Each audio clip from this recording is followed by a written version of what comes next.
3, 2, 1. There we go. We are live from the Truth Proof Towers. Welcome, Paul. Another week gone by. Yeah, so it's gone. What have you been up to? Just tell us briefly what you've been up to this week. It's been full on, Les. As usual, minimise that. 1 second, people. Just give me a minute.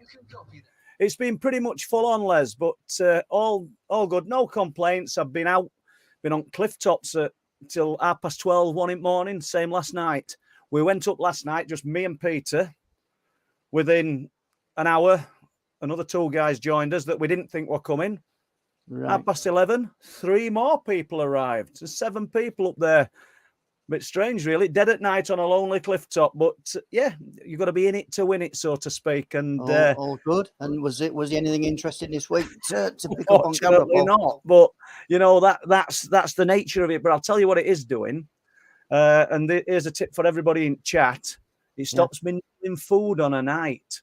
So normally it's biscuits and crisps. So it might just get rid of a bit of this fat. So yeah, we've got to keep doing it. Yeah, stops the binge eating, like, doesn't it? It's right then.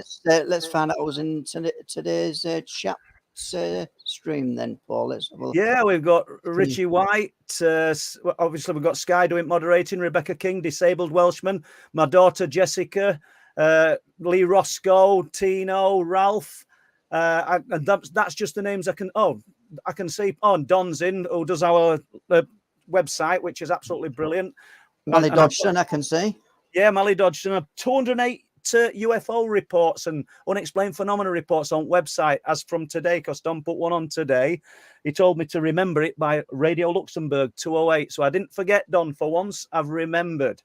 And brilliant. Yeah, all good. So Alex Thompson, Kaylee, other IDs, Mark Rhodes. Hi, Mark. Great guy. Fred Flinkstone. Outer Limits, Chris Evers. Brilliant. Great to see you, Chris. And like to have your Rivington Pipe Beast. Well, we know who that is. And all good. There's bound to be names that we've missed, but I can only say Kim King, a limited number, and Rod. It rolls up. We could just do names all night if we wanted, but let's roll with it, Les. Yeah, well, yeah, and just to mention that if you want to look at the website, I ain't got it behind me this week, but it's truthproof.uk, and you can see any reports, all the new reports that Paul's just talks about. And I've got to remind people, if they have any questions for our guest tonight, then please put them in caps so that Sky can forward them across to us. So without further ado, we're going to bring our guests on for tonight. 1 and 2. Hello. Hi, Claire. Hi, Rev. Hi. Hello. Good to see you guys. And we'll deal with Claire Castley first, the Faery Whisperer. So we like to think that we're a multi-phenomena live stream. So this, just like with your friend Joe Hickey Hall, this is going to be a little bit different to the UFOs and the cryptids, which is brilliant. And you call yourself the Faery Whisperer, author, musician, life coach, and nature guide. Claire, welcome. Hi, Paul. Hello, everyone. Lovely to be here. Really excited to be here. And we're thrilled to be talking to you. And obviously, we've got the Rev there, the Revenant, and he's always got something interesting to say. It might be controversial at times, but it won't be offensive. But it's just what comes straight out of his head. And if he thinks it, he says it. So good to see you there, mate. You all right? Yeah, not so bad, Paul. How's everybody all right? Yeah, we're all good. Just like we said to Les earlier, it's been pretty hectic week, but no complaints. I think everybody's life's just full on in it at the moment. I think everybody thinks other people's lives are perfect, but there's loads going off, and we just have to deal with it, don't we? You know? Yeah, absolutely. Yeah, so we'll kind of jump into it, Claire. Where did this interest begin in the fairy realm? Right. Well, I started to have experiences of fairies quite late in life, really. It started from when I was in my early 20s at university in Swansea, and where I had an experience where I'd been out and came back, and I was woken in the middle of the night, just needed a drink. And I looked over to a rubber plant that was beside my bed, and there was a little person sat in my rubber plant that I immediately felt was an elf. I don't know where that thought came from, but that's what came to me. And it's just a very brief experience. And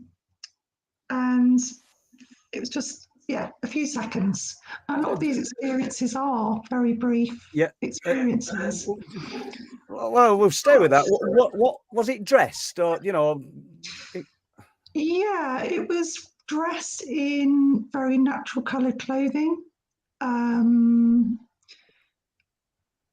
It's very shadowy, so I couldn't really tell because it was the room was dark, very little light, so I couldn't really tell exact colours, but I had the impression that it was very natural browns and greens. And it was intrigued that I could see it. That's the impression I got, that it was curious and intrigued that I could see it. That was going to be a question. That actually, was there a connection and awareness? So, what do you think to that, Rev? How big was it? What size was it? I would say it was about 6 inches tall. But it sat down on kind of against the trunk of the plant on one of the leaves. Yeah. So it's quite small, and the only expression that I could get from it was that it was curious and a bit surprised that I could see it. And it was just very brief. It was like a look over, saw it, and then it was gone. And this is in a suburban setting. So this was in Swansea. There's the Gower in Swansea that has lots of stories about fairies. I didn't know that at the time. I wasn't really into fairies. I've always been very sensitive to the paranormal, so I'd had experiences of the paranormal growing up that was strange. And I'd had an experience before that, actually, that I've just remembered, where I was staying in a cottage in Somerset. It was some friends of my dad's, and I was sharing a bedroom with my sister, and it's pitch black. It's in the middle of the countryside. It's like an very old thatched cottage. And I woke up in the night. My sister was asleep, and at the end of my bed was this small green light, and it was only a couple of inches high. It wasn't shaped like a person or anything. It was just like a small kind of oblong shaped kind of light. Now, this was in the 1990s, so there wasn't anything electronic in the room that could give off that light. I checked the room the next day and couldn't find anything that could, produce that light. I really was, looking at the floor, looking at the door. There were no lights on in the house. It was completely pitch black.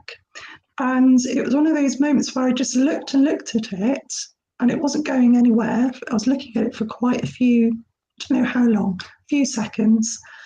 And because I couldn't work it out, I was afraid. And I pulled the duvet over my head and just stayed with the duvet over my head because my mind couldn't compute it. So it's only now that because of my research into fairies, that I wonder, was that some sort of energy to do with the land? Was it a spirit that's connected with that landscape? Yeah. Or was it a ghost? I don't know. I don't know. Do you know my auntie, who's no real interest in unexplained, and she'll ask me like a simplistic kind of question, tell me what you're looking at, and tell me about it. And you can't really, because her mind's pretty closed down. But then she came out with something a few years ago. She said, rang her up to check she's okay. I said, well, she said, there was a green light in my bedroom last night. She lives. There's no properties at the back of her, and she said, and I could see it at the side of the bed, and obviously we went up with not specifically to check for that, but there's nothing that's giving off an luminous green light, and if it were at the side of a bed on a regular basis, she would know. And she still doesn't believe in any of this, but at the same time, she can't deny this strange green light. So, but it frightened you. So, do you think that will frighten? The fear was out of the lack of knowledge, or do you think that there were actual fear that projected from it? No, there was nothing. It was very peaceful. There was nothing fearful coming from it. It's because my mind couldn't work it out what it was. And that's where the fear came from. It's like, this thing isn't going away. It's there, but I can't work it out. So that's why I pulled the duvet over my head, and that's where I stayed until I fell asleep. Yeah. It's more or less a shock reaction, isn't it? Yeah. And I spoke to the people that owned the cottage, my dad's friends, the next day, and I told them about my experience. They were puzzled. I don't know if they were really into the paranormal or open to those kinds of things. So no one had an answer for it. There wasn't any history of hauntings or anything that they knew of. So it's just one of those unexplained things, really, yeah. And so that, I would say that was one of my first, what I feel is a fairy experience. Did you... This is difficult because if we speak to people interested in subject of UFOs as well, and they attribute everything to the greys, or not, or everybody. That's a sweeping statement. But do you attribute everything, Claire, to the fae, to the fairies? No, because I mean I've had other strange experiences that I feel more linked to spirits. Do you want me to talk about one of those? I think you just roll with it, Claire. Whatever feels comfortable for you, we're kind of good to go. Yeah. One question I'd like to ask you before we jump into it, and you go with this. When then did you cross the bridge from being a believer to I know this is real? From validation from other people. Speaking to other people. So, for example, there's an experience I had, this is fairy related, a few years ago when I'd had on and off these fairy experiences from that teen, how old was I? About 17 or 18 when I had the green light experience. And I thought, you know, I'm having these experiences, so something is calling to me to stay on this path for some reason. So in 2016, I decided that I was just going to go with it, and I went to some woods, commit to finding out what fairies were and connecting with them. So I went to some woods on Dartmoor, and I just felt intuitively I wanted to go to these woods because they're associated with fairies.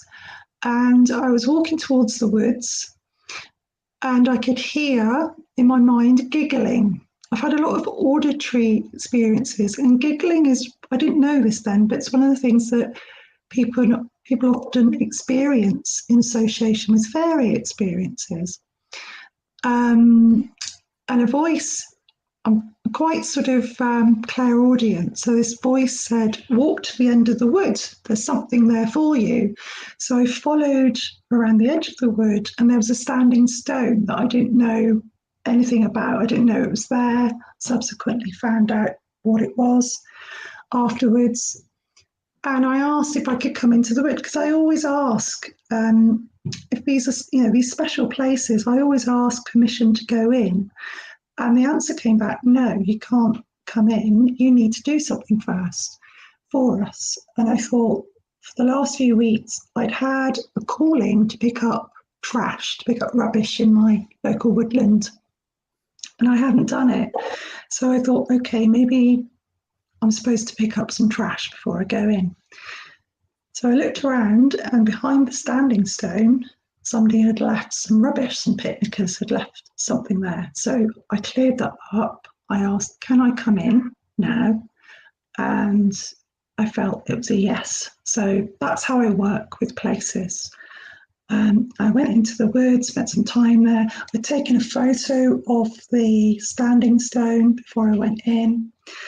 And then I got home and I shared my photos, and somebody said, oh, looks like there's a little person in the tree above the stone.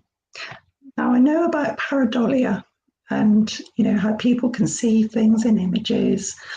I am very prone to seeing these kinds of things, especially when I'm in nature, see faces and figures and things. I think it's because I'm an artist as well. So I decided to draw this being. So I drew him. This is what I was picking up on psychically, but also from what the person was seeing in the photo. I don't know if you can see that. Yeah. Can you see him? Yeah, I can see him. Green. Yeah, green and wrinkly little being. Like me. He's standing on the stone, pointing. Because he looked like he was pointing to where the rubbish was. So, and I then decided to go build a relationship with this woodland. And I kept going back. And it's something that, you know, people do. I'm not a shamanic practitioner, but it's something that shamanic practitioners do, or you can all do. You can connect with a place. So I started to build a relationship up with this place. Just recently, there's a lot more to that story, but just recently, I was chatting with an artist, a lovely lady who I'm hoping to have on my podcast. She told me about her fairy experience in the same woods, and she described, we hadn't met before, she hadn't seen any of my art and didn't know my story. She described the little being that she'd seen there. It was almost exactly the same description of this little old man that was bent over with a stick, and with his his fairy wife, I suppose. It's a female with him, about 2 or 3. They were taller than the being that I saw. I mean, I kind of felt that he was about 18 inches high, but she said they were about 2 or 3 feet high. Do you feel the urge to put the word out, Claire, to see if you get other reports from that same wood? You know. Yeah, I do. It's a difficult one because betraying a confidence, do you feel? Well, historically, people have had. I know of other people that have had experiences there,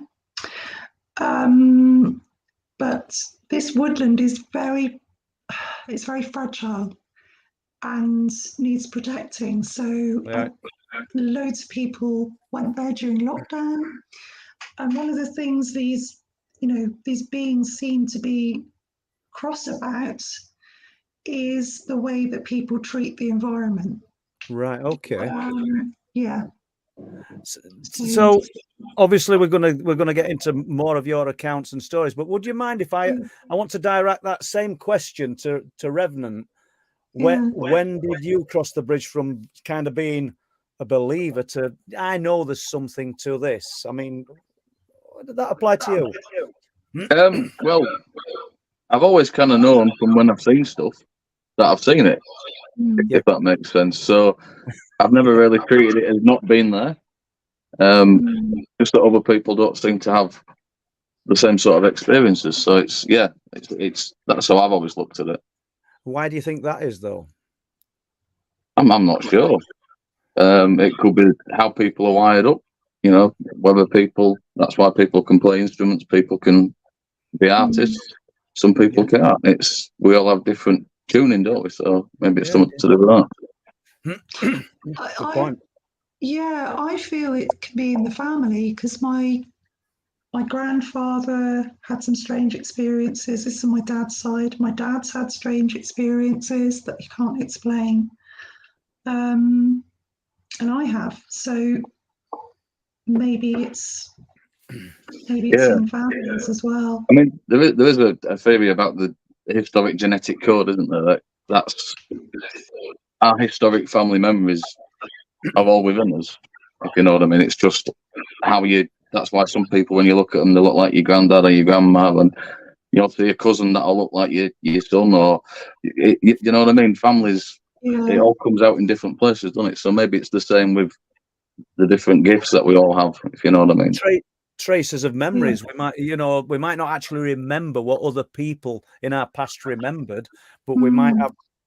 Those people probably might have had their minds opened up by seeing something profound, and that might just follow the genetic code. I don't know. He was stabbing in the dark, but it's interesting. I mean, when I was little, I always had this strange memory of turnip fields. Like round your way, down Doncaster way, where they've got they're just kind of open fields with ditches, and it just seems to go on forever. And it was always misty. It's okay. We've just dropped out there. We've got you back. Yeah.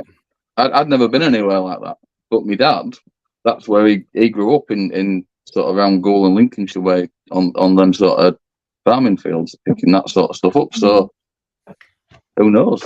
Yeah. You kind of, I guess we'll never know, or we might do somewhere down the line, but I don't think I'm going to find out. Let's put it that way. But do you want to jump into some of these experiences then, Claire, and just start wherever you want?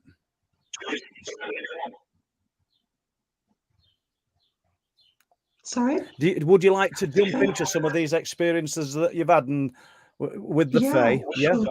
Yeah. So another one that I had was with my mum. I've had a couple while I've been with my mum, actually, but one where we saw the same thing at the same time. And that was in 2016 again. It just seemed to be a big year for me and experiencing fairies.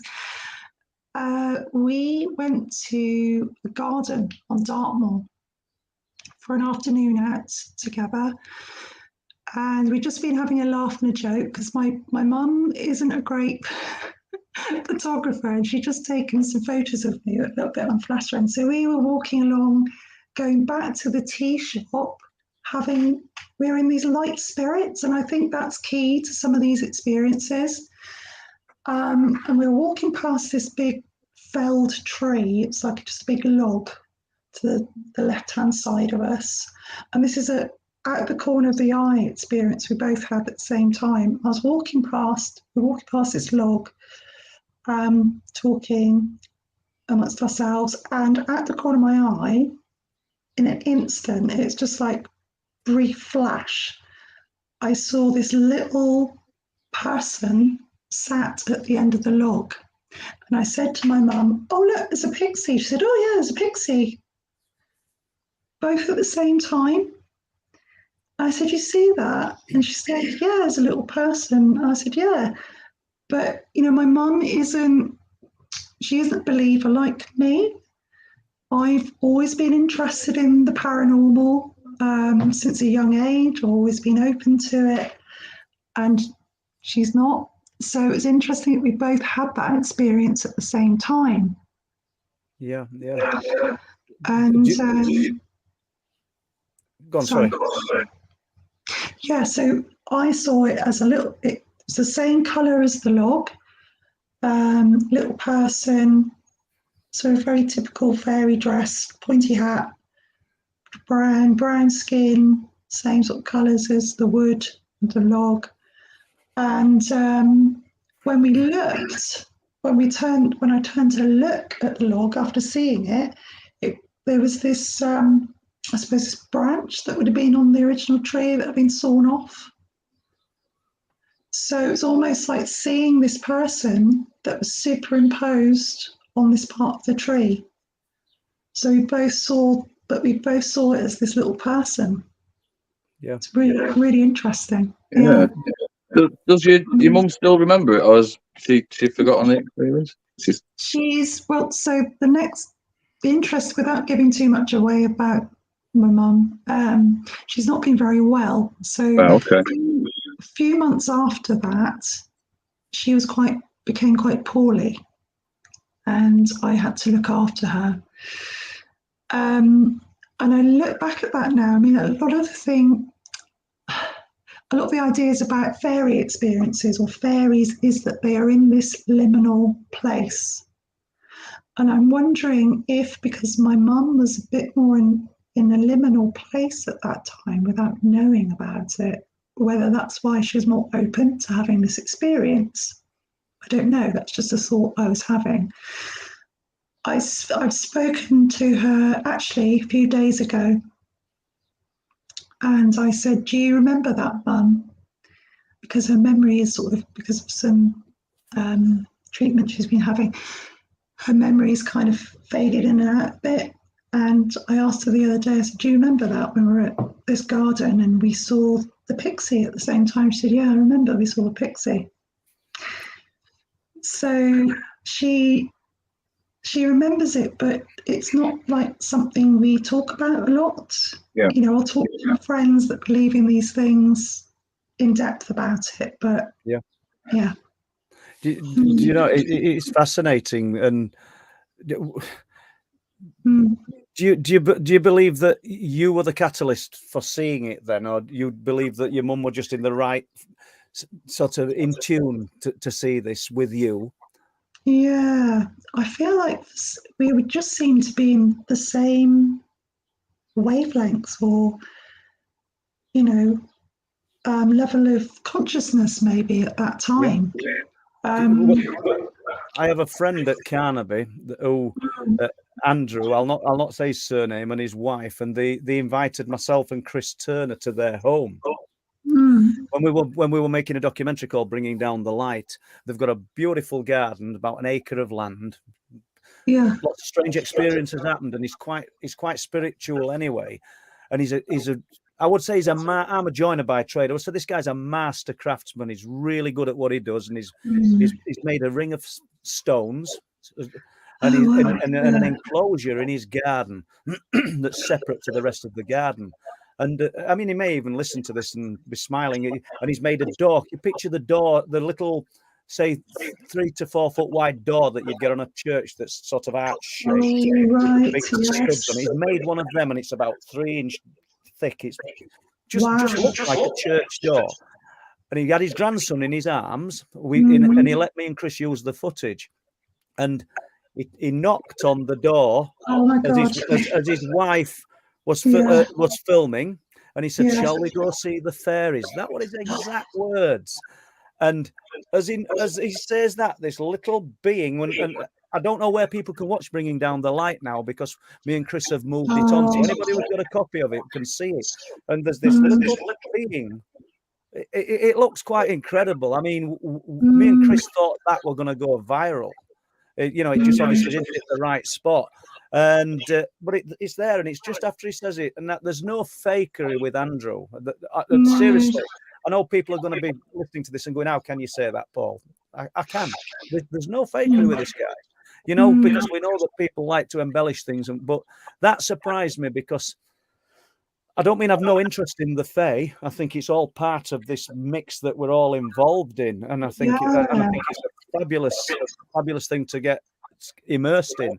But when I saw that and knowing the man, I thought, there's something to this. It was a fabulous bit of footage. And any views on that? I mean, Well, interestingly enough, talking about seeing them on film, I interviewed a wonderful person called Kate Hager-Ray. She might be watching this. She's got her own podcast, and she's a brilliant paranormal investigator. She knows a lot about fairies as well. And she came on my show to talk about orbs, because she has a lot of, when she's doing her YouTube chat, she has a lot of orbs around her. And being a paranormal investigator, she knows about dust, particles on film and how people can mistake those for things. But she was seeing these with her eyes. So as we were talking about fairies, these orbs are flying by her. And you can see it's on my YouTube channel, this interview we did. And she was seeing these. They weren't just, dust anomalies. These, and at certain times, there was one at the end of our interview that did like a loop-the-loop, almost like it was showing off. It was amazing. Yeah. So I do believe, I don't know what that is. We spoke about it. We said, could this be, because I've had them on appearing from me when I did an interview with Jo Hickey Hall, her podcast, and I had orbs, people seeing orbs around me. Is it our electromagnetic energy? Are these things, are we producing these things ourselves? If someone we're excited about something or talking about something that we're passionate about, speaking our truth, is this something coming out of our energy field, for example? Do you think by you talking about them, that you're, I don't mean producing them, but you're somehow evoking these things? I think that's part of it. I really feel, I don't know for sure, but I feel that whatever we're connecting with, whether it's Bigfoot or whether it's dogmen or fairies or appearances of Virgin Mary or whatever it is, I feel like we're somehow interfacing with consciousness in some way. And we could be evoking these things. Yeah, I do feel that's part of it. But there's a question over that as well, because some of these experiences people have and that I've had is just so mind-blowingly real, feel real. You do wonder, don't you, where it's... Yeah, and does your experience, do you think, the outcome of the experience or what you experience, is the intent that you go into these places, does it affect what you experience? So if you went in with bad intent, would you have a bad experience? I mean, you seem quite a passive person. I know it's hard to tell just speaking to you now, but I should imagine when you go into these woodlands, you're going in with good thoughts. Yeah, I go in with good intent, but I have had experiences where I've felt darker energy. And I wonder what that's about, where I've been to places and I felt like, oh, I'm not supposed to be here. I need to walk away. Right. For example, I could tell you, about an experience I had in an inn, which is, I would say, is more of a spirit. And this was in North Devon. I won't say where, but I went out for a night. This was, about 2001, 2002, with a boyfriend. And we were staying in this place in a B&B. We went out for a night for a meal in an inn. And we were sat at the back of the bar where the restaurant was, ordered our food. And for some reason, I kept looking. I was drawn through to another dining room. I thought, and I said, I'm just going to go and have a look. I don't know why. I just feel I'm really drawn to go and look at this dining room. I went into the dining room and it was really cold in there. No one was in there. I don't know whether it's for, special events or something they use it. And then there's another door. And I thought, I'm going to go through that door. I just felt drawn for some reason through this door. So I walked out to this hallway with a staircase going up. And there was a landing that you could see. And I was looking up and thought, not sure I feel like the feeling of that. In front of me was another doorway into, it's like a little lounge with books, bookshelves.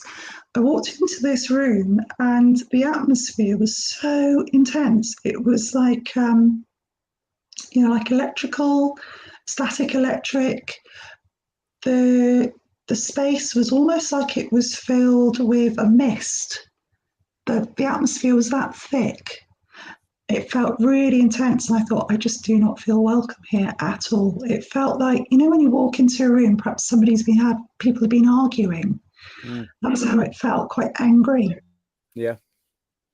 Yeah, and I energy. can kind of relate to that. And, Not the exact situation. Yeah, so I walked back to my boyfriend and said, I think this place is haunted. And I asked one of the serving people, I said, is this place haunted? She said, well, actually, yeah, we've had problems with one of our rooms that guests aren't staying there. But we're not allowed to speak about that. So I said, so we finished our meal, moved to the front of the pub. We sat at the front of the pub, and on the ceiling, I could see this mist coming towards us on the ceiling. I said to my boyfriend, I said, whatever was in that room has followed me to the front of the pub. And I said, I don't want to stay here. So we left. We had our bikes. Our B&B was at the top of a hill. I've never cycled so fast in my life. No. This hill. But I had a really strong impression of this very angry man. And I had dreams about this very angry man. It took a couple of days to shake off, actually. But it was almost like this, I want to get away from this place, but I'm also intrigued as well. Yeah. I wonder now, I think all these years on, I wonder if that. You want to go back? I want to go back, yeah. Any views on that, Rev? Well, I think there's a lot of parallels with all the different phenomena, isn't there? There's the light form again. It's very striking with the Dogman and the Bigfoot sightings about the light form. The light form that is usually reported about a sort of football size, I think, normally. But yeah, if you scale it down, it kind of works for. It's the same sort of phenomenon, just in a different form, isn't it? If you know what I mean. It sounds like it, doesn't it? And I mean, you've spent years and years outdoors, Rev. So have you been in particular areas in say a woodland or a forest that you've thought just feels a bit off, this place? Yeah, you come across patches that don't feel good to be in, and you can be walking through a wood and everything could be fine, and all of a sudden you'll get kind of like an impending doom, very oppressed type feeling. You do get patches of mist that appear. Now, whether it's to do with the heat of the land, and as the air cools, it creates a warm patch, which then creates the mist in just one spot. I'm not sure, but you do often come across that out and about. One of the things that I can connect with shall we say, the faeries is when I used to collect walking sticks. Really? One of the best sort of sticks is a hazel stick that's had honeysuckle grow around it. Yes. Yeah. And I used to do this little ritual. So I'd go into a wood, and I used to ask the wood to guide me to them. And every time I did that, I would find like a big stack of them in one area. It was really kind of odd, but I got into that's a little ritual that I used to do every time that I did that, so I can relate to the nature aspect of these souls that are guardians, I guess you would call them. Yeah, do you feel places have guardians? Yeah, and does that tell us then that whatever it is, and it might not be reading our thoughts how we perceive that it's reading your thoughts, but it knows the intent. Does that tell us that this I don't know what to call it, but whatever we're dealing with, the phenomena seems a bit kind of cheesy, but whatever this is, it knows Rev's thought, it knows Claire's thoughts, Paul's, anybody that goes to these areas, and then going a full circle back to the intent and going into the area with bad intent. I spoke years ago to the American Indian Larry Sespooch about the skinwalker, and he said, if you go into these areas with good intent, and I think he said, and you burn he said a grass, I can't remember the name of it, and you go in with good intentions, then nothing will happen. But go in with bad intentions and you'll get the wrong reaction from these creatures, these beings from other realms. And Yeah, I don't know. I think so. I have had experience of ritual where I've realized that I've and it could be very innocent. I did this ritual very innocently, and and this is where some of the auditory phenomena that I've experienced started to come from. I went on a workshop in Wales in 2018 with a person who's a fairy witch doctor called Orion of Oxford, and he uses magic and works with the fairies in that way. So he taught us all these different rituals, and me being really naive was saying, "Oh, great! I'm going to practice these when I go home." So I practiced this ritual, and when I got home, and around the same time, I was given a fairy door as well. So within a few days, I didn't connect this at all until later, but within a few days, I was woken up by the sound of a door opening. And it was kind of in that hypnopompic, when you're coming out of sleep states. I heard a door creaking open, but it was so realistic that I came downstairs and checked my cupboard doors because I thought, oh, somebody in the kitchen. That was then followed by door knocking. I started to hear door knocking. I had like 3 knocks in a row. Sometimes it was, I've got a wooden headboard, sometimes it was right next to my head. And I was like, it must be to do with that fairy door. Is something trying to come through the door? Because they are like symbols of portals. People have them very innocently in their home, but they are an invite to the other world. But I think it's also that I performed this ritual and it had stirred up a bit of mischief. So it's nothing really nasty, but you have to be, for people that are performing with intent rituals to stir up bad stuff, then maybe that's why people have these experiences in these places as well. Or maybe there's a pre-existing energy there that people connect with and decide to stir up on purpose for bad intent. And that's when you start to get these darker energies coming through. But yeah, the knocking and doorbells, that's been going on it's slowed down now, but I do get it occasionally. Yeah. It's fascinating. And the door, you call it a fairy door, but how much of it, and I don't mean is in your mind because you're having these experiences, but how much is it that it's our minds that are opening these doors, and not necessarily the fairy door, the item that's made, but by focusing on that. Just like when people would use a Ouija board, perhaps it's not the board, but the thought process that's put into that's allowing these things to come through and work with us, rather than simplifying it. The door, I don't know. Yeah, I think it is intent. It's coming from intent. But other people have experienced this around me as well. Yeah. So a couple of years ago, I was telling an ex-boyfriend about this, and I said, I'm having all these door knocking experiences. He didn't really believe me, and then I was on the phone to him one day, and he said, oh, someone at the door, must be Amazon with a parcel. And he came back and said, there's no one there. I said, oh, that'll be the fairies. Yeah. Just before we go to Les, because let's just capitalise on this. Have you heard anything like that then, Rev? About the portals? Well, no. Seriously, the door knocking, I mean the experience of door knocking specifically 3 bangs is within sort of demonology circles is quite well reported in that sort of paranormal activity.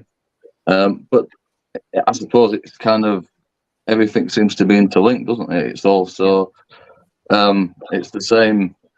Whatever the response is or the reaction that they're trying to gain from you, that's the door knocking and doorbell ringing is a mischievous one, isn't it? It's not overly sinister. It's just teasing you. So yeah, I would agree. Yeah, that's why it felt. It's just like a bit of mischief, not nasty, Yeah. just a bit of mischief.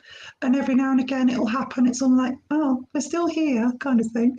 yeah, I mean, But, I think traditionally, there was an artist called Richard Dads in the 1860s, I think it was. He did a lot of fairy paintings, and they're quite dark. They're very mischievous. They're a lot like the ancient gods of Rome when they're all having their orgies and stuff. They're all really quite dark and sinister how they were depicted then. So maybe there's obviously the both sides of the coin. So oh yeah, I mean, I suppose the traditional nowadays, the idea of fairies is very Disneyfied, isn't it? It's all these little beings with wings,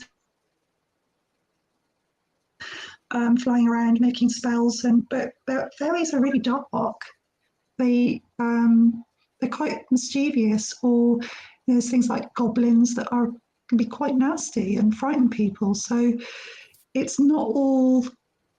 Yeah, it's not all pretty. It's a bit like the UFO phenomenon. It's not all love and light, is it? You know, it's not quite so simple. But we're definitely going to touch on some of them things. We'll just go to Les and see if there's any questions or see what he's got to share with us. Yeah, some great chat tonight, and a great broadcast, Paul and Claire and the Revenant. Fantastic. We've had some good responses and some questions in, as I say. And anybody who's got a long memory will remember that once upon a time in our live streams, we did a chalk ice break. And, and so, well, we're not having one tonight, but, you know, it's hot weather where I am. It's probably hot where you are, guys. So anybody who wants a chalk ice, get into that fridge and get a chalk ice. Right then, I won't mess about now. We're going to go to a question I'm going to put on the screen for you, Claire. Oh. And I don't know if you can see that one. So I'll read it out for anybody who can't read that. It's 1423 is asking, have these little people appeared to you in any other form, orbs or light, any sound or a feeling of actual interaction where something has happened or been done specifically for you? I know you've touched on this, Claire. So the orbs I've seen on video when I've been talking to people, such as my interview with Kate Hagar-Ray, who's just released a brilliant book about gnomes. Give her a little plug. I've had orbs appear when I've been speaking, I mentioned. I've seen orbs as well with my eyes, in that I felt was connected with fairies. Just very, I mean, they're so quick. These are, you know, they don't hang around, the orbs that I've seen. I've seen very, you know, brief orbs, and then felt that's been connected with a fairy experience where I've perhaps been meditating and connected with a place. For example, there was a cottage I was staying in, again in North Devon, and it was just a beautiful wild garden at the back, and I was meditating and I felt that there was some little guardian being in the garden. And then as I was walking down to breakfast that morning on the stairs, there was just a very quick white gold orb that went across. So I just felt, for me, these experiences are all so personal, aren't they? But for me, that was like, okay, that's a yes, that what you're experiencing is connected to this being in the garden. So I feel like orbs show up, yeah. And also, I'm starting to go and visit people for my podcast that are having fairy experiences. And a few weeks ago, I went to Sussex and I spent a couple of days in Sussex with someone. This is for an episode I'm going to release in the autumn, probably be a couple of parts. Spent a couple of days with her because she's been experiencing on her ring cameras in her garden lots of many light forms and orbs, and some of them look like little people. Okay. So that's going to be a couple of episodes, because I was with her for a couple of days. I'm wanting to go in where I can visit people, because I like to, as with my book, about the pixies, I like to go to these places and feel into them myself and try and look at the history, look at the maps, look at the folklore in the area, and just try and get to the bottom of things. I mean, I suppose like you do with your work, Paul, it's just trying to find out a little bit more about what's going on. Just before we get to the next question, what did they call your friend's book? Can you remember? It's cool. It's called. No worries, but I've got it. we don't want people plug in the books. They were just, So if you think of it during the stream, go for it. I've thrown you there, haven't I? So we'll get right. Yeah. Rod, have you looked into the history of the land you live on? Yes, yeah, I have. So I live on a modern housing estate, but within literally about a quarter of a mile of me is a hill fort. So the housing estate I live on is built around the edge of a hill fort, and then the other direction there's another hill fort. So I'm literally in a valley between two hill forts. Yeah, and the woods near me as well have got a history of history of hauntings. So yeah. So it's an ancient piece of land. Well, I suppose everything's ancient. That's a silly thing to say, isn't it? It's all say it's roughly the same age, isn't it? But it's had human habitation for a long time. Any views on that, Rev? Well, I mean, Cornwall and Devon that's the pixie capital, isn't it? That's traditionally that's what you think of as you get Cornish pixies, don't you? So there must be more to where that comes from, I guess. Is that there's all these little clues in our history, isn't there? It's just working it out. So I think with the orbs, sorry, I was just going to say with the orbs, I've captured pictures of orbs where they've had faces inside of them, and I often wondered if maybe it's transportation for whatever form they then take. It's really interesting. Well, this is what I was speaking to this woman about, because some of these orbs look like figures, and she studied very carefully how these orbs travel and how some of them do seem to transform into beings. It's fascinating. Stuff. It really is. And it's interesting that these things are starting to show up on our technology as well. And I wonder if these things want to be seen by us. Perhaps they do. It's probably as we're evolving, they're showing themselves more. Shall we jump to the question? Go on, Les. Yeah, Alex Thompson. Question for Claire: any reliable reports of goblin or imp type beings? Reliable. Yes. Yeah. I'm going to refer to my colleague Jo Hickey Hall with her modern fairy sightings, because she's had a few episodes about goblins. So I've not spoken to anyone about goblins yet, so I'm not an expert on those. But I know that Jo's spoken to a few people on her podcast about goblins. Okay. Yeah, we've got RET. If you were in the wood at night, do you think you would see would you see the encounter different, Les? Yeah.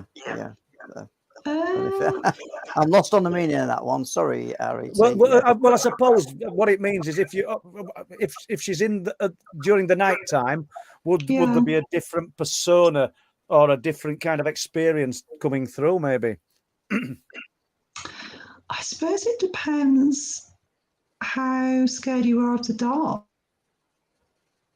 Maybe. So it's actually a good question, because does the night affect the experience? So if you went in there scared, a wood full of bluebells, and there's a reason why I've said bluebells. You went in there scared during the night. Would you have a different experience with the beings, with the unexplained phenomena, than in the daytime when it's absolutely beautiful and you think this is gorgeous, this is fabulous? Yeah, I think so. There's a lot to do with psychology of the place, isn't there, and the landscape. When you're in, I mean, even some of these places in the daytime are a bit strange, aren't they? So imagine bringing the nighttime and the shadows and your nerves are on edge. I mean, I suppose that's why most of these paranormal shows are filmed in the dark, aren't they? Because it brings in that element of fear. It does, Joe. But not only that, we do. My experience is that a lot of these encounters, and when I'm not just sticking with the Fae, let's throw it out the full spectrum. They happen in lonely, remote places. Most of the time in the dead of night, not all of the time, because I know people are going to say, no, I had an experience at 2 in the afternoon. But I bet you if you threw it out there, threw net out there, it would come in that a lot of these experiences are happening in the early hours of the morning, or in lonely, remote places, or in the sort of seclusion of your own room then. But not while you sat watching television with your children. Do you know any views on that, Rev? Well, our psyche, because of our prehistoric development of the brain, basically means that we're pre-programmed to, once it gets to dusk, our bodies start to wind down, we start to slow down for the night. So traditionally we would have stayed within the camp and not ventured out unless we needed to. So that's why our minds, you can look, even your own living room on a night can look, when you're trying to find the light switch, can look quite different and sinister, but it's your living room, so it's, if you put that into different perspective of being in the middle of nowhere, turn the lights off, what looks like a beautiful wooded valley is suddenly everybody's put behind every tree, and out could happen, and you know what I mean. That's what happens in people's heads. So the mind runs wild, doesn't it? It does, it changes it. And the worst thing you can do, little tip for anybody, is turn your bloody torch on. Because it looks, when you look at something in the dark, it might look scary, but as soon as you turn your torch on, it suddenly becomes a different thing. All the shadows that then create from that, it intensifies it. It's interesting to see people's reaction. And you can't see out afterwards for at least 15-20 minutes correctly. That's right. Yeah, your night vision's gone, and you've just lit yourself up like a Belisha beacon, haven't you? So yeah. Okay, right. So I'll just get this question in then. It's really not a question, actually. It's an observation, Claire. 1423. What I take from Claire's comments is an open heart and mind costs nothing. A negative approach, a closed heart and mind will experience nothing. We know so little, but there's so much to learn. So there we go. Yeah. I think, well, that's my personal take on things. Everybody's got a different opinion, haven't they? But from my opinion, from my sort of experiences, having an open mind and heart, I mean, that's why I love speaking to people about their experiences, because I want to learn from other people. A lot of people need to be validated, don't they? That they've had these experiences, they want to be listened to. And I think it's just adding to, the general consciousness of everyone, isn't it? That the more people can, like you're doing with your show, Paul, the more people that can hear about these experiences, the more we start to question what is normal, what is real, what's paranormal, what's normal. Do you find that the more you find out, the less you seem to know? I do. Just when you think you're getting an handle on what's happening, somebody tells you something else, or you experience something else, and you realise that unless it's the trickster element and we're actually being led down another path, I don't know. But I'll throw that out to both of you. Do you think that we're actually learning? And we're learning, But do you think we're actually advancing with what we're looking into, or is it just throwing us down different roads constantly? I don't think we're supposed to know, to be honest. I think it is like chasing mist. I mean, because I've spoken to so many people now and read so many books, had my own experiences. I still don't really know what it all is. I think it is all interconnected somehow. But I can't say, I can't say for sure what it is, to be honest. Any views, Rev? Well, I just kind of, if you quantify it all together, the phenomenon's happening. There's that many people that have seen stuff. The problem is, the truth of it is individual to each person. Yeah. And to try and explain that to somebody that has never had any experience like that, the way that the program of society is, it's not allowing you to absorb that until you start to slowly break down that societal barrier and look at stuff that you're not supposed to look at.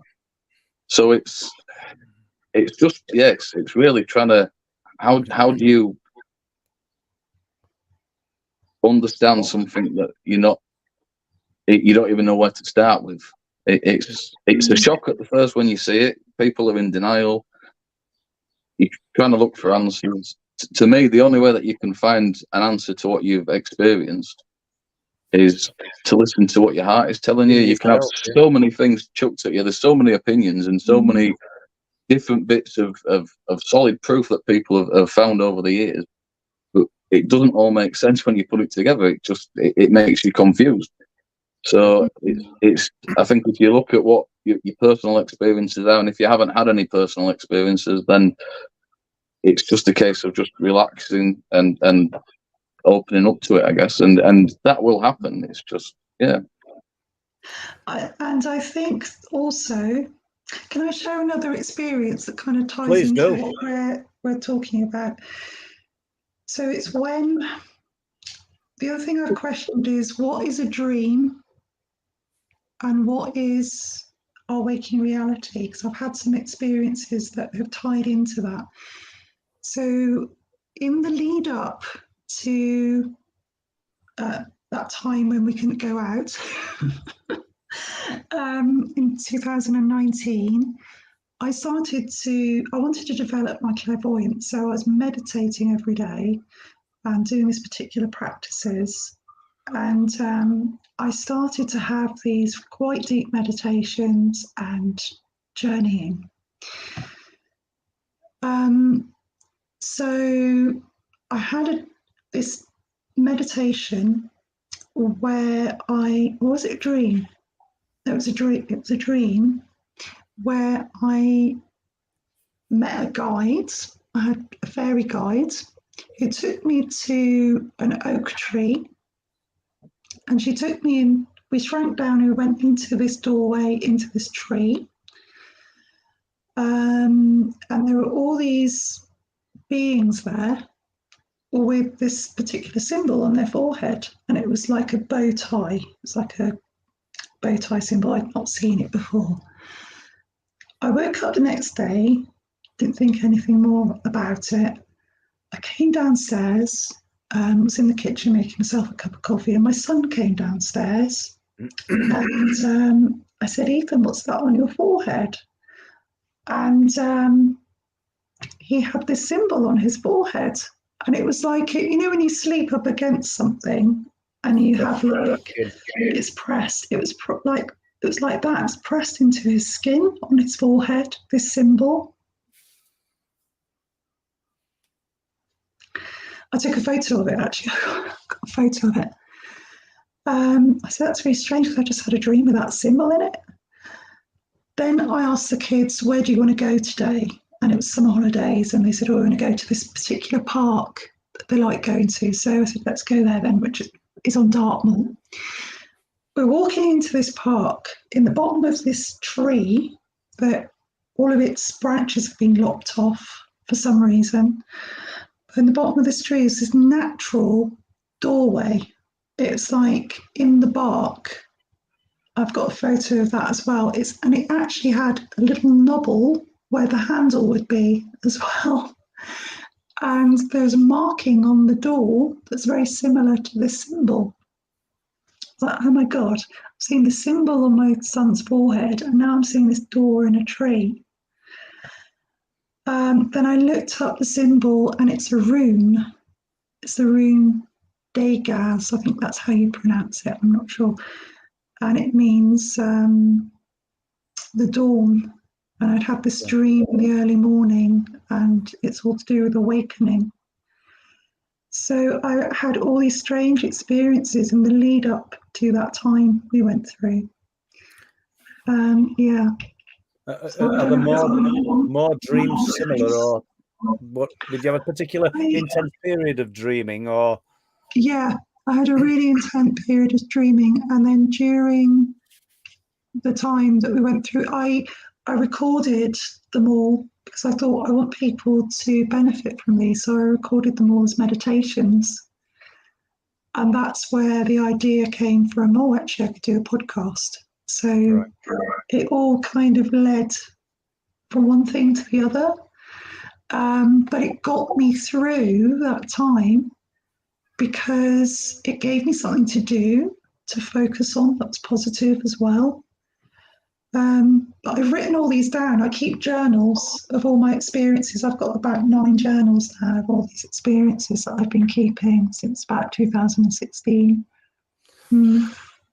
I was just gonna. Well, I've been kicking an idea around because we were on about it the other week, and I think I quoted 30%. It's 5% of your conscious mind, of your mind that's conscious. So technically, we're more awake when we're asleep than we are when we're awake. So where's reality? You know, who knows? I mean, I'm a very down to earth person, by the way. I'm talking about fairies, but I'm a mum of 2 kids and dealing with all the same stuff that everyone else is. But I have these strange, experiences. But I think it's because I'm tapping into that because I've got the intention to want to connect.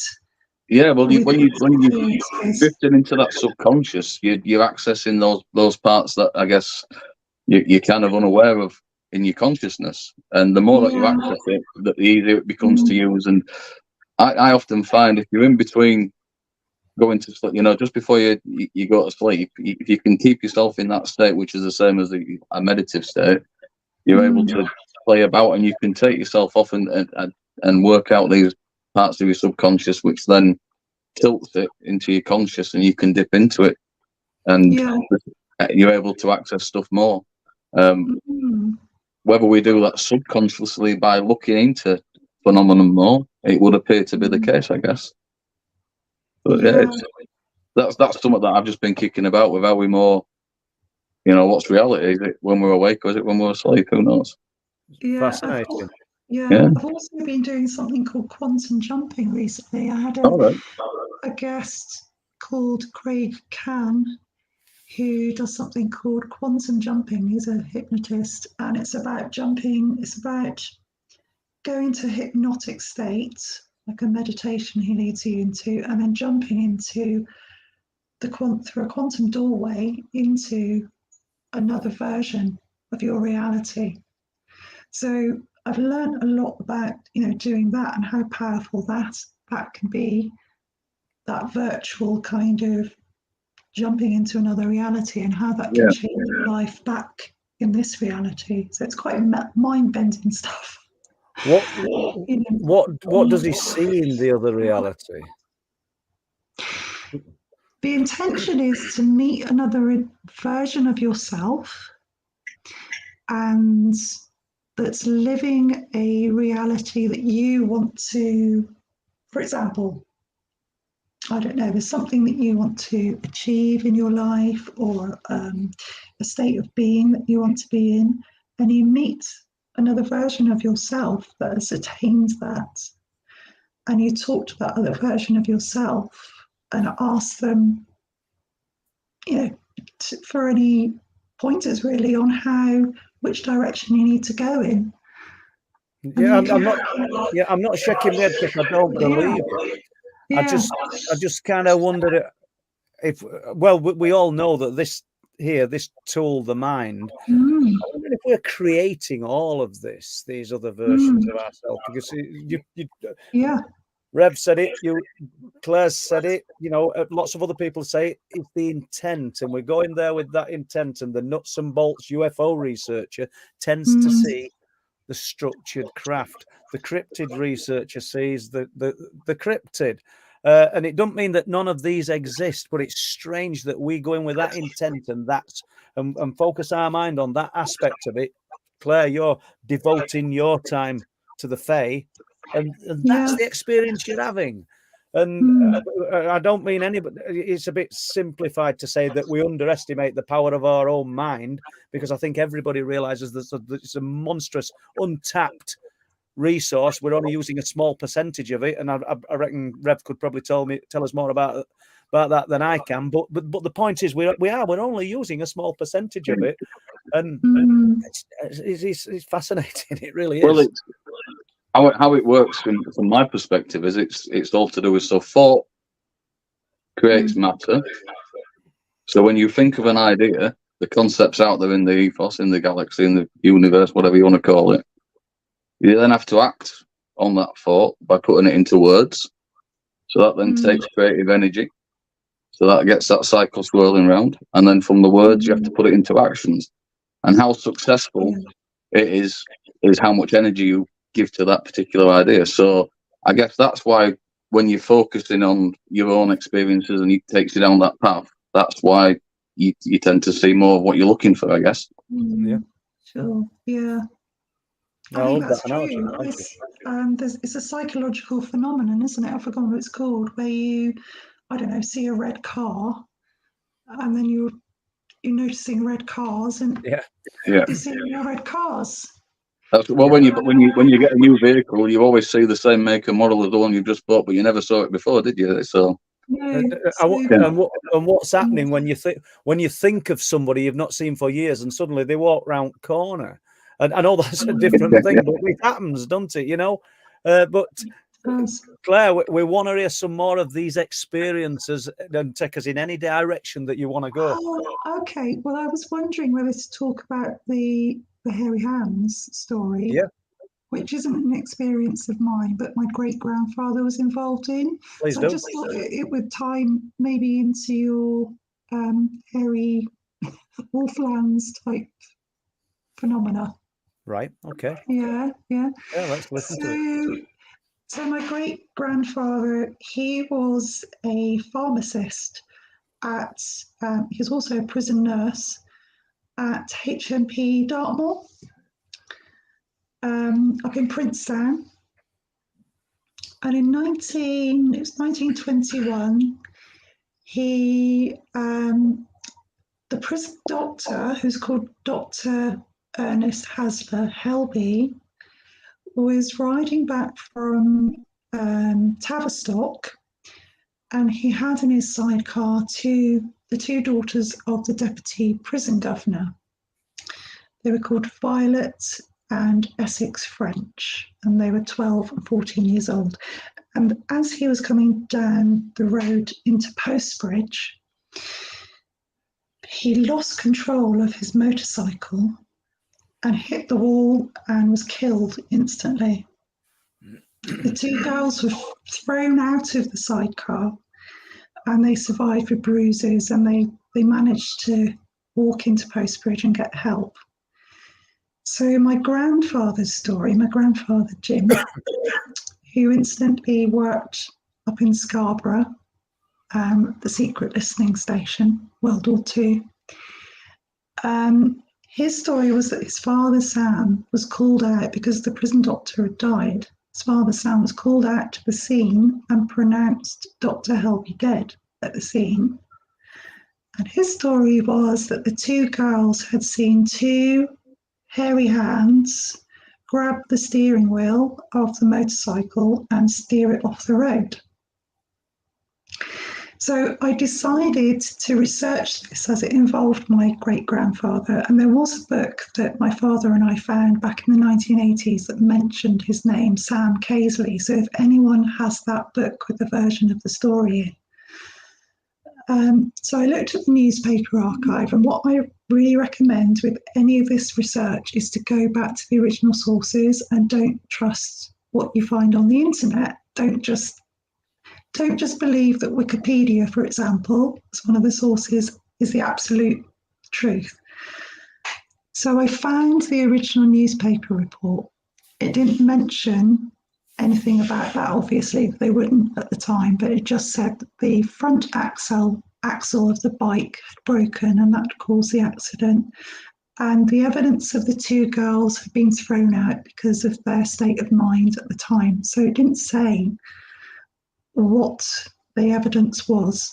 However, a few months later, towards Halloween, the Daily Mail got hold of the story, and it been embellished by then, but I don't know where the hands bit came in. Did it come from the girls, or was it something that was, a story that went around and the newspapers got hold of and embellished? So then other stories appeared of a motorcyclist who almost crashed his bike, and he said a couple of muscular, hairy hands had grabbed the handlebars of his bicycle. And apparently this story goes back to the times of horse and carts as well on this road. But I haven't found a source of that yet. If somebody has got a source for those stories, then I'd love to know. Yeah. It's fascinating, isn't it? And you would think that I don't mean that it's got to be true, but there's kind of a grain of truth in it. You would think that, for the repetitiveness of the independent witnesses over the years coming out with something similar, quite what's happening, I've no idea, but it's fascinating. Yeah. I just wondered if anyone's reported disembodied hairy hands in any of your reports. Yes, and I'll not say his name, but a friend of mine, I think he was I could have got the loch wrong. I think he was at Loch Lomond with his partner, and they were sat. I've been on the podcast, and they were sat on a bench next with the back to a large slab of rock. Right. I don't know what the rock was. It could have been sandstone, it could have been granite, but they were sat with the. And I don't know. I wish I could say it was Loch Lomond, but it was in Scotland. And they sat there. There's the rock behind them that's only about, 6 inches away from the back of the bench. And his partner looked round and he looked down and a hairy hand plunged out from the rock and grabbed her hip. And they both saw it. Yeah. Wow. And there'll be people in the podcast who'll perhaps know and remember this account. So, yeah, it's quite fascinating. I'm just not going to say name in case he doesn't want me to, and that would be unfair to them. But yeah, did tell the story. Other than that, I've not heard anything. Have you, Rev? I haven't. No. I was saying I can remember some from a long time ago, but I won't go into it because I don't remember it in detail, if you know what I mean. But I have heard other accounts of hairy hands in different areas. So yeah, I guess it's kind of. There was that hand on Adam's family, weren't there, that used to run about? Yeah. Well, somebody had an experience similar to that. So there's a well-known folklorist called Theo Brown, and her mother was very psychic, and they used to go and stay in a caravan on Dartmoor near where this haunted road is. And one night her mother claimed that she woke up and saw a hand climbing up the outside on the caravan window, and she made the sign of the cross and the hand disappeared. So yeah. How much it could have been a hand, but how much could we attribute it to the trickster element of the phenomena? On cliff tops at Flamborough, there's some bungalows, and I got a report from 1970s of a little boy staying at his grandparents' house, and he saw the silhouette, and he swears it was an upright wolf stood in the window. You know, or it could have been somebody dressed in some costume with a mask on trying to terrify him. Do you know what I mean? We have to play with all ideas, don't we? Yeah, I mean, I've not seen any hands. I've seen a set of legs come through living room one night. Me and my wife. That was Really, but it was just sort of from above the knee down. That was interesting. So disembodied apparitions, or it certainly seems to happen. I know when we've talked about, you were on about it the other week, Paul, with one of your shorts being grabbed back out of nowhere when you're walking along. What's going on there? Is that something coming from a different sort of that you know what I mean? Yeah, that Rev was in a little bit of woodland in Danesdyke. It's almost like just a little coppice, a little offshot between two fields. It's no more than 150 foot wide by, I don't know, 500 foot long. And that's where this magnetic type, I just felt it on my shoulder, pull me backwards. And this is about Claire and you, Rev. So I don't want to go into too much detail about it, but because we've spoke about it. But somebody in the chat said that was the Fae. You know, in the comments afterwards.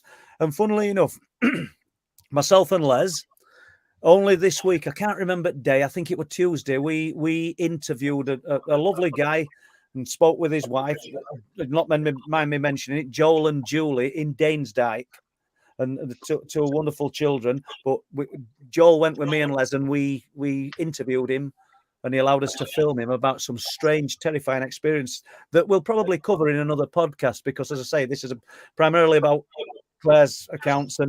But yeah, interesting. And just, we can probably start this off with the question then. I've heard drumming in that bit of wood, faint drumming. So what about that then, Claire? Have we got any examples of musical notes or drumming? Yes, I've had some musical experiences, quite a few of those, where I've either heard just chimes or I've heard musical instruments.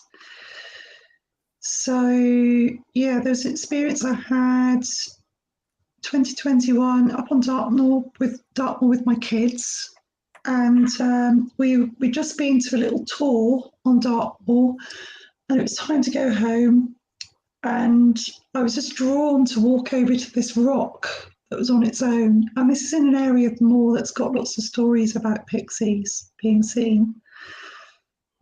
Pixies are what the fairies are called in this part of the world, by the way. So I was with my kids, and they said, "Oh, why do you typical teenagers, why do you want to go to that rock? We want to go home." I said, "I just want to go over and see it before you." I don't know why, just drawn over. So I went over with my kids. I was stood in front of this rock, my son next to me, and he said, "Oh, I can hear like a flute." And I said, he's got really good hearing. I was straining my hearing. I said, "Oh yeah, I could just hear this fluty kind of music." Now this rock is just in the middle of the moor. Over in the distance, about a mile or so away, is Widdicombe, which is like down in the valley. Couldn't see anyone else around us. I mean, I'm not discounting that somebody could have been down in the ferns somewhere playing a flute, but we couldn't see anyone. So it's just one of those unexplained, and the fact that we both heard it together as well was strange as well. So it wasn't just me hearing things. We both experienced this. I've had quite a few experiences with music. I think I'm quite sort of auditory, tuned in to auditory phenomena. I was out for a cycle one day through some woods, and I just stopped to have a drink of water, and I heard music box music coming from a wood. like somebody was playing one of those little tinkly like that. music Yeah. boxes. Yeah. I've heard. Oh, I'm a harpist. Excuse me, I'm a harpist, and I've gone past places and had music coming to me that I've then translated to my harp as well. So I've kind of almost channeled music from places where I've been past a woodland, for example, and have gone home and played a piece of music that's come to me. I've been in that place. Can I just have a look at my notes, because I wrote a few things down to do with auditory phenomena. I mean, that's really interesting that you've picked up on the vibe and then been able to translate it into music. That's Yeah. I've never heard anybody put it like that before. But that's I find that fascinating. Yeah, I had.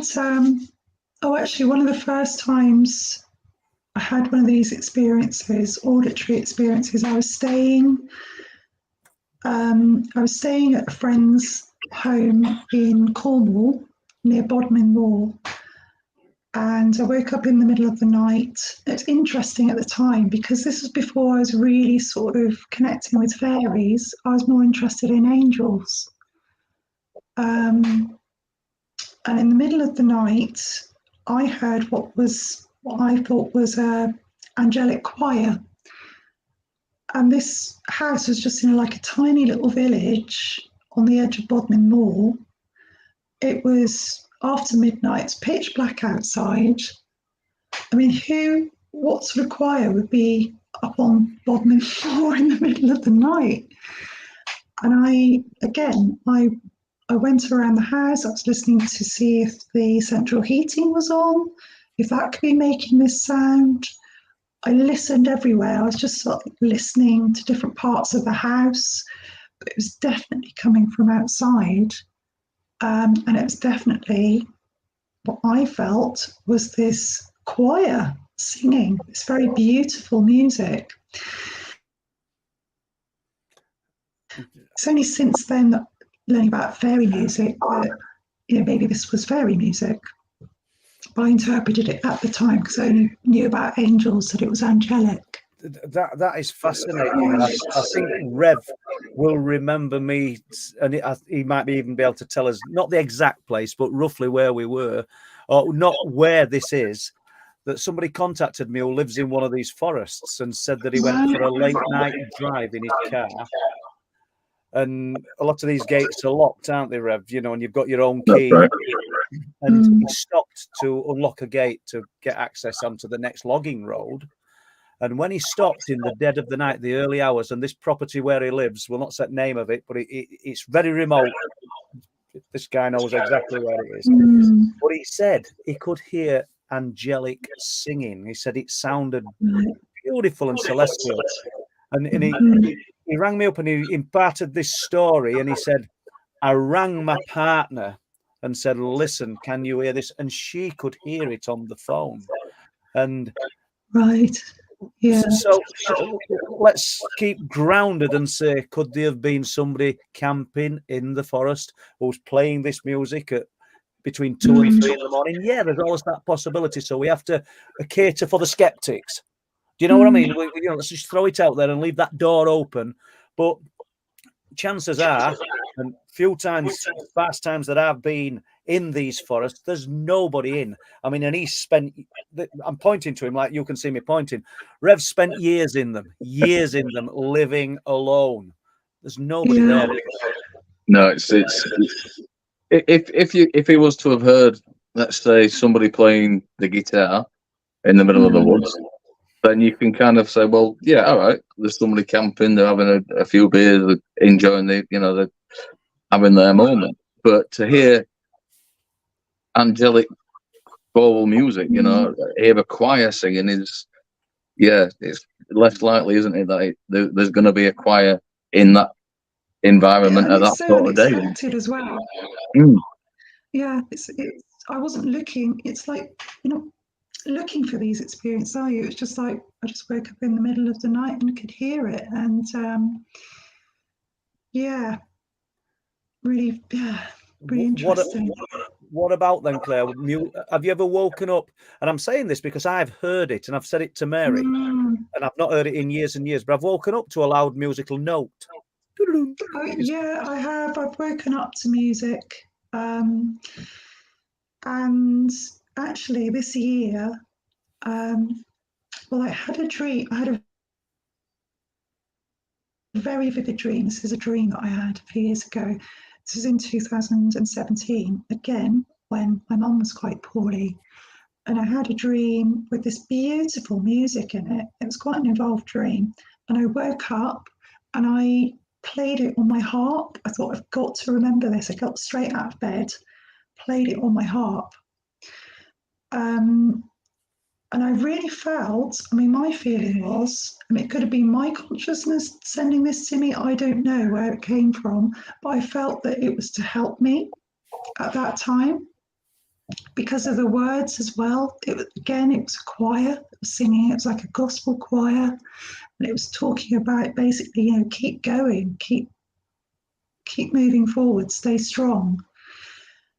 This year, was it last autumn, I did a little songwriting. I'm not really a songwriter. I don't know how to compose music really. I just make things up in the best way that I can. So I went to a little songwriting, music composing workshop, and I've now I've got a choir master to compose this music for me. And she's composed it so that now a choir can sing it. So that's the next stage. So this song's come from a dream, but what I want to do is for a choir to sing it and then use that to raise money to support charity or something. I just want to sort of give that back, that thing that I've been given, give it back.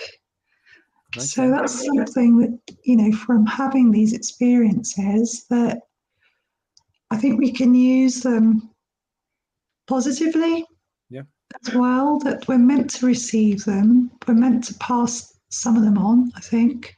And if, you never know who's listening. Somebody might find some inspiration from it. I'm sure, Joe. Yeah. I don't know what you've got in your notes there, but have we got any accounts, or have you been told about anybody having bad experiences with these particular type of phenomena?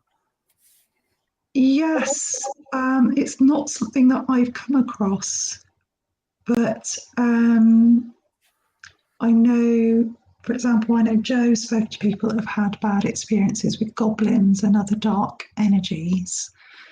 It's not something I have experience of or have spoken to anybody about yet, so I'm not really an expert on that.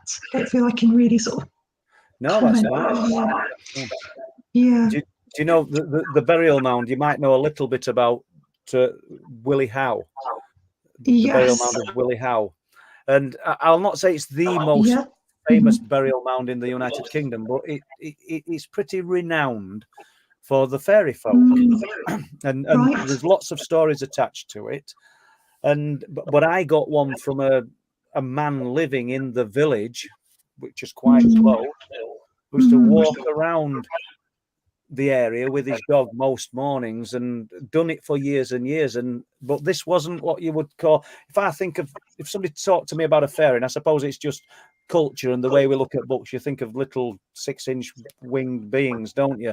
But this was an unusual little man, just 2 to 3 foot high, dressed in very strange clothes, a very dark brown swarthy skin, and just looking at it from the mound one morning really unnerved me. I wrote about it in the first Truth Proof book, I think, or it might have been Truth Proof 2, I'm not certain. And have you done any research on Willie Howe?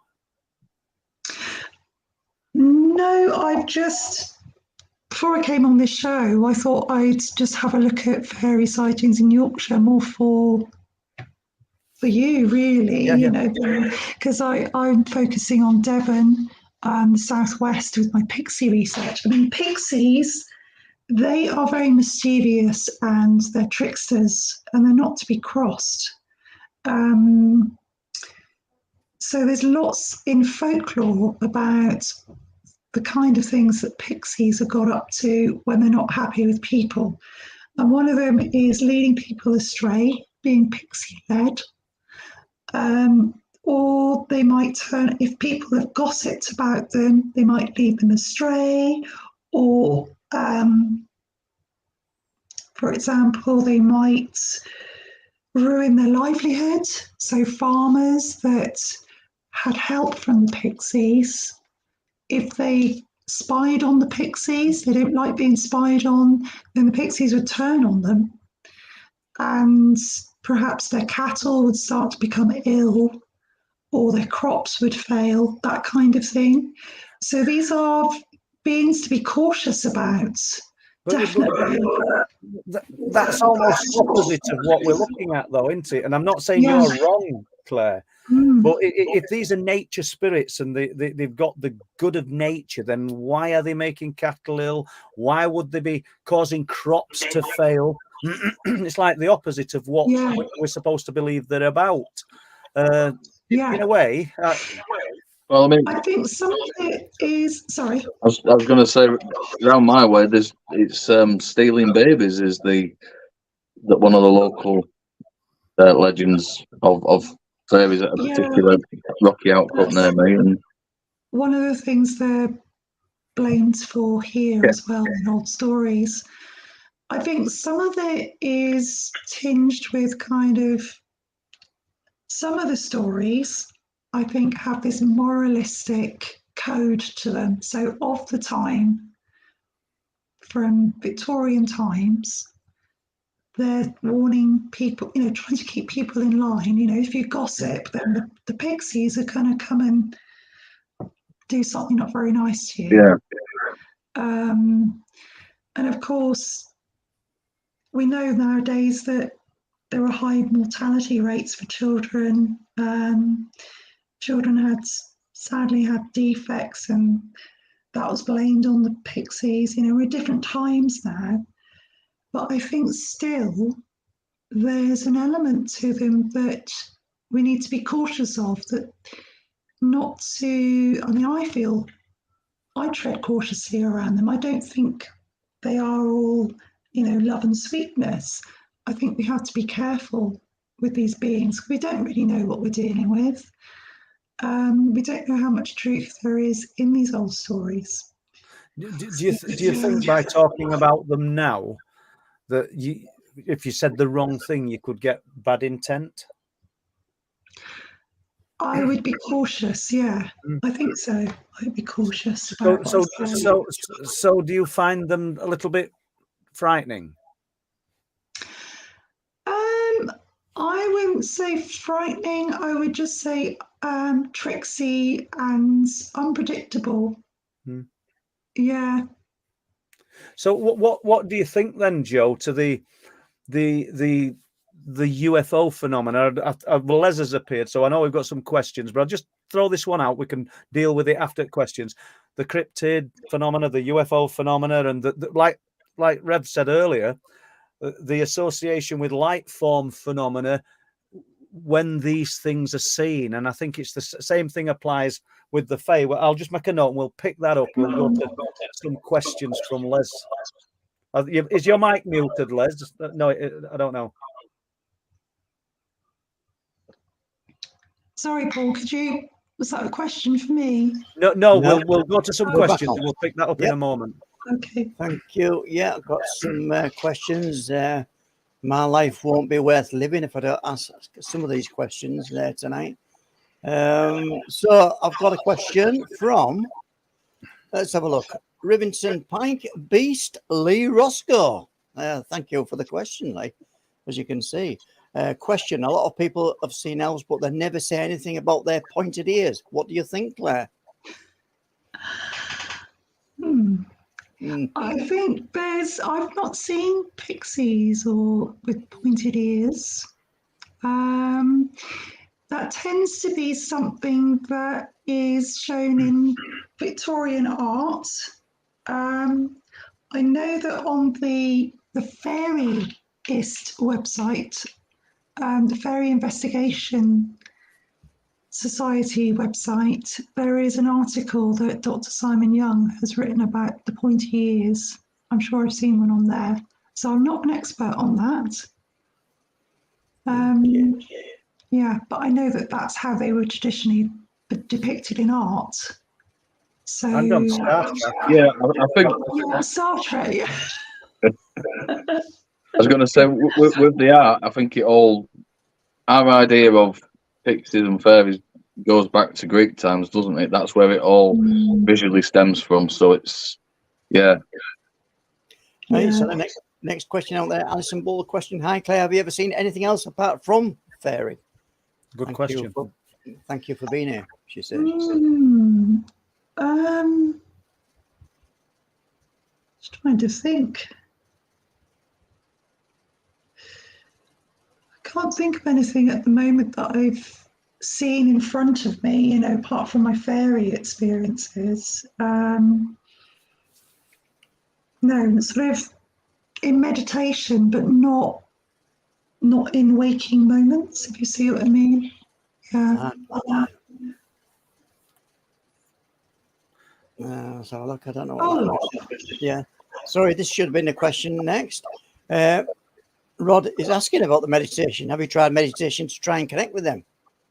Yes, I have. Yeah, I mean, any sort of meditative state of mind is a good way to connect with these realms, I would say. So if it's all about noticing, so I'm a mindfulness practitioner, natural mindfulness, and a lot of us are distracted by our phones, by visual, you know, things.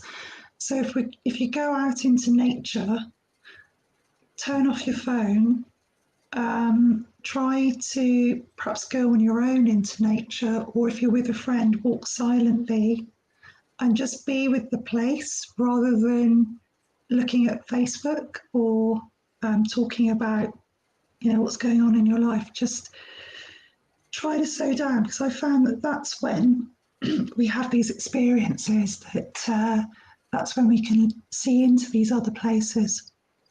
You know, Claire, there's parallels there to the people that go out looking for the UFO phenomenon and want to film it, and you loads of people, and it has happened lots of times when your camera's not on, when you've not got the camera, you have these experiences.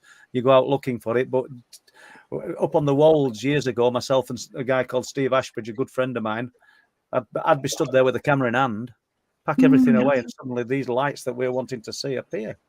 So I can kind of relate to that. So it's kind of above across the board. But once again, it does this imply that it's all seeing and all knowing, and it's always going to be 1, 2, 3, 4, 5 steps in front. What's your views on that, Rev?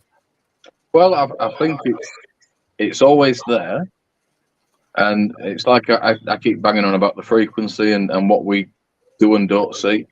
And I think we're surrounded by this phenomenon in all its different forms, and it's just how we tune ourselves in. And meditation is a way to slow everything down, because everything's so forced on us. You know, everybody's under such pressure, and everything's going at such a pace that you can't find you, and you kind of have to find yourself in order to find and experience these other things. And it's that taking time out and grounding yourself, being back to nature, and just sitting down and relaxing, clearing your mind and stuff. Just you stop fighting the natural cycle and rhythm of the earth and of each other, and you start to tune into people. And it's that's what we need, isn't it, really?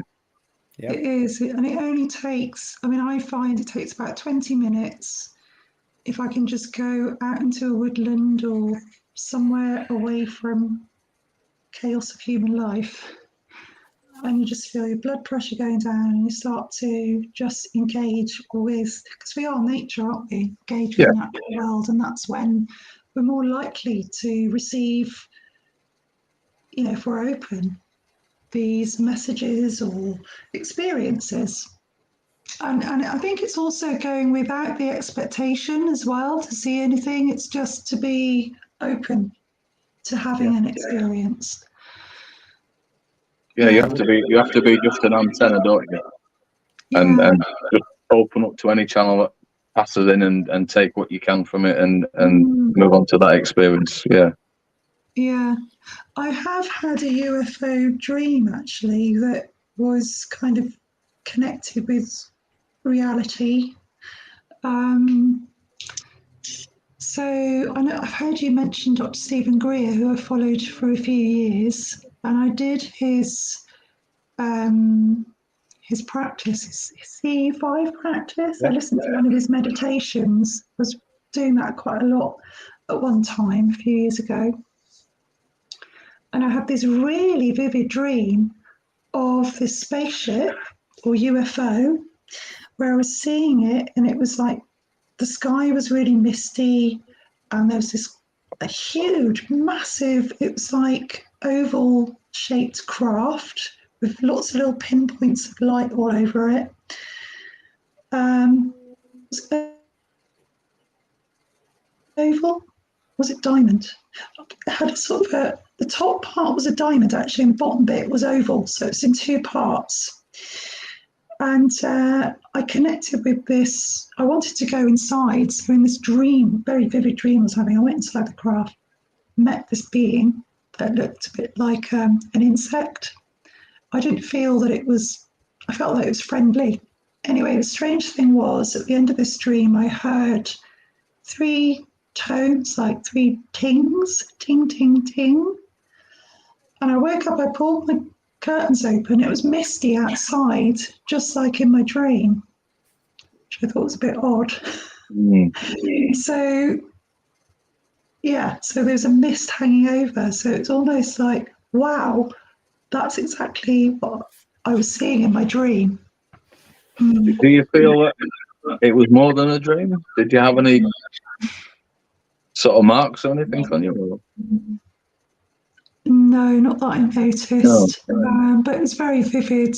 And I know through doing the meditations that he has on his channel, I had the most powerful experiences. So you think, well, not you think, you can connect to these things via meditation. Obviously, that's a strong belief that you've got there. Is it a belief? You've focused on it, Claire, yeah?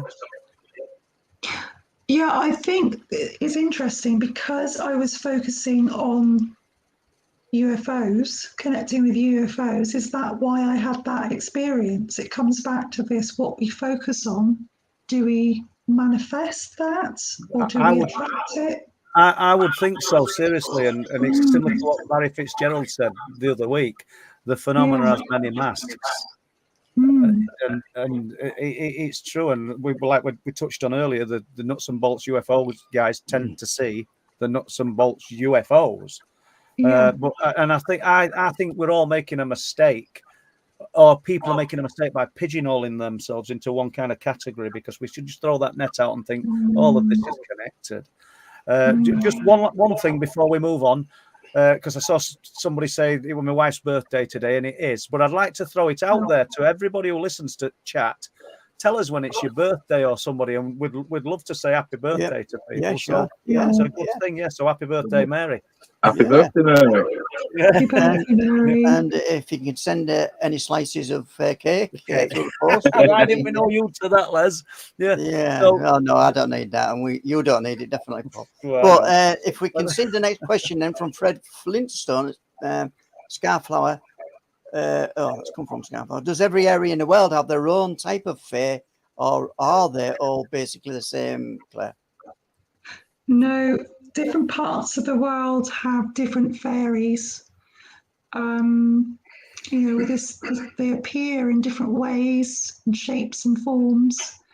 So, for example, I interviewed a woman for my podcast last year who's from Poland, and she's a ski instructor that she was traveling in America, but she was working as a ski instructor, and she was going to work in Colorado as a ski instructor. And her and her partner found a basement flat that was quite high up in the mountains. And took them a while to get used to the altitude. But she managed to, her body managed to adjust. And then they were making videos of just what they were up to send home to their family in Poland. And so her and her partner were making this video one day, and behind her partner was a wardrobe. And the door was slightly open. She looked back at the video to show her partner, this is, I think they were just mucking around, basically having some fun. And looking at the wardrobe was this little creature. So it's very quick, but it was peering out of the wardrobe, watching them like it was curious. So I had the feeling that it's just very curious. I mean, that's my experience of these beings. They seem to be very curious. So the Native American people of that area, and in general, I think they all have stories of the little people, and there's a belief that they come from the mountains, or that they're within the mountains. So was this one of these little people? She said it was just like the size of a child. It was translucent. She's been trying to find the video. So I said, oh gosh, I'd love to see that video. I mean, it's so rare to capture these things on film. Definitely. Yeah, there's more to it. It was such a fascinating story, and she felt that she'd been in this place before. She felt a connection with this place. And within a few days, she fell down some stairs. She fell down the stairs down to their flat, which then meant that she couldn't carry on with her ski instruction. So a lot of these experiences seem to precurse a change in people's lives. Yeah. I have a question for that, but I just want to check that if there's more questions, we'll go with them. Have you more questions, guys? Yeah, sure. The Modern Faery Sightings podcast is yeah, book called The Woolly Snots, The Strange Case of the Wool Asian Gnomes. Yeah, thank you, Joe. Sorry, I just went totally out of my head. But yeah, fantastic book by Kate Ray. Right, yeah. Yeah. And then, let's have a look then. Oh, what's this one? Let's find one here. Steve Trees, our fairy is just a different face of the same phenomena. We kind of touched on that, Steve. Yeah, we kind of. I think I'll throw that out to Claire and Rev. So I think there could be. I mean, I don't know for sure, but I think there could be from what we're saying, what we focus. Because I feel a connection with fairies. Maybe that's why I'm seeing fairies. I'm connecting with other people that have had fairy experiences, because that's what I'm interested in. So that might be part of it, I think. Yeah. I mean, the way that I look at it is in terms of what we know about ourselves. So if you look at nature, there's many different aspects to nature, different types of creatures that we know bits about. It's going to be the same kind of with the phenomenon, isn't it? It's going to express itself in exactly the same way, just how it does its thing. So I've got one more experience I'd like to share, actually, because it ties into what I was just saying about life changes. So this is another shared experience I was lucky to have. I was staying in North Devon, and it's a place on the border of North Devon and Cornwall.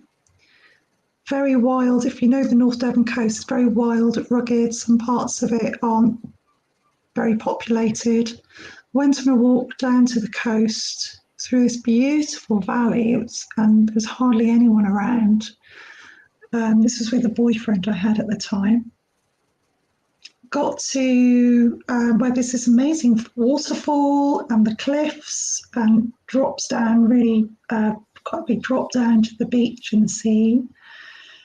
Looking up to the cliffs, I could see what looked like a little figure dressed in silver, sat right high up in the cliff. And my partner at the time, he wasn't a believer in any of this, but he'd learned to sort of, I suppose, entertain me because of my beliefs. And I could see the look on his face, because he was like, that looks like a little person. He couldn't believe his eyes. And we didn't have any binoculars with us. We only had our mobile phones, which too far away to really zoom in on what we were looking at. It was one of those instances where we were just looking and looking and looking. We couldn't figure it out. You know, there's no way we could get up to this cliff. It was too high. But the interesting thing is that I've since found out that there are stories of fairies having their gardens on the edges of cliffs, and fishermen. There's a story from Cornwall where fishermen were out on the sea and could see all these lights up on the cliff, and said, well, that was the fair, and hear music, and that was the fairies' gardens on the edge of the cliff. The fairy music. So, yeah. How big was this figure that you saw, Claire? From memory, it must have been quite small. It was big enough to see from a distance, but maybe a foot. Do you know what I'm saying? So high, your sighting of a fairy, and no disrespect, could be somebody else's sighting of an alien. Yeah, well, the strange thing was, so it was in this silver outfit. Yeah. It looked like it was in this silver outfit. Very bizarre. And obviously, I can't say for sure because we didn't have binoculars to zoom in, but it's the fact that we both saw it as this figure sat up. Claire, we've got about 3 or 4 minutes left, so we'll just try and fit a couple more questions in, if that's okay. Yeah, well, the next question is on the screen now. Scarflower. Claire, your guard looks translucent, white to blue. Is that correct? Do any fairy have translucent skin? Yes.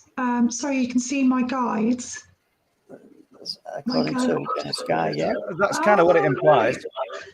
Yeah. I do know what my guide looks like. She's got pale skin. Yeah, it's a woman. Definitely a woman. But I think I have more than one guide as well. So, yeah. Possibly. Okay. Possible, yeah. So let's see if we can find something. Well, Richard, don't know if he's going mad or not. Another thing, do people think there's too many coincidences in all this? Or is he going mad? Well, we don't know about that, Richard. Well, I'll just throw it out to Rev and Claire. I'm happy to just listen to their views on that. I mean, synchronicity is a big part of these experiences, I think. That you have one thing happening that leads on to another thing that links up to that thing. It seems, I heard very quickly, is it Graham Phillips talking on Howard Hughes recently about his books and how all this phenomena seem to be linked, one thing after another. So I think synchronicity is part of it, yeah. Rev? Yeah, I don't think anything happened by coincidence. I think it's all planned. Destiny is the decisions that you make, aren't they? You know what I mean? It's your consequences of your actions that destine your future. So it's all designed by the choices that you make, which then presents itself with other options, other doors for you to open and close. And yeah, there's no coincidences. Yeah. Okay. I've got a question from Nickname. How does deja vu fit into it? Oh, that's Oh, an deja interesting vu. one, isn't it? Deja vu is your conscious self passing your subconscious self. Get that? Yeah, Mm. that's deep as that, Revenant. Yeah. We're just coming up to the hour. Sorry, Claire, go on. Or are we time traveling? Because there is no time, is there? Everything's Absolutely, happening yeah. at once. Yeah. So I think Yeah. we're at the, I'm sorry guys, but I think we're at the point now where we've got to wrap the show up, and I've got to thank Claire for coming on and the Reverend and Thank you. Paul. Yeah. Oh, thank you. Yeah. No, Come again next week, Paul, if you want. I'll come next week, and it's been a pleasure talking to Rev and Claire, seriously. And I'll just hand it over to Les to wrap it up. Thank you, everybody, for listening. And yeah, we'll be here next week. Well, Thank you. we'll just you. let's have a look. We'll just if I do this correctly, just me and you. So guest on next week is a Paul. I think we have an American guest on, and We do, but don't ask Paul to get that, pull that from his head tonight. But yes, we have. Yeah. But Claire was fantastic tonight. Really enjoyed it. Did you enjoy it, Paul? Yeah, different perspective. It's great. I love the full spectrum of this subject, and the fact that we're not stuck in the box of UFOs or cryptids. We're just throwing it out there. Won't agree with everybody, but there again, we're not there to agree with everybody. Claire's point of view was absolutely fabulous and valid, just like everybody else's is. So there we go. All links in the description, and Paul's website, truthproof.uk, and we'll see you all next week. Thank Good you. night. Thank you.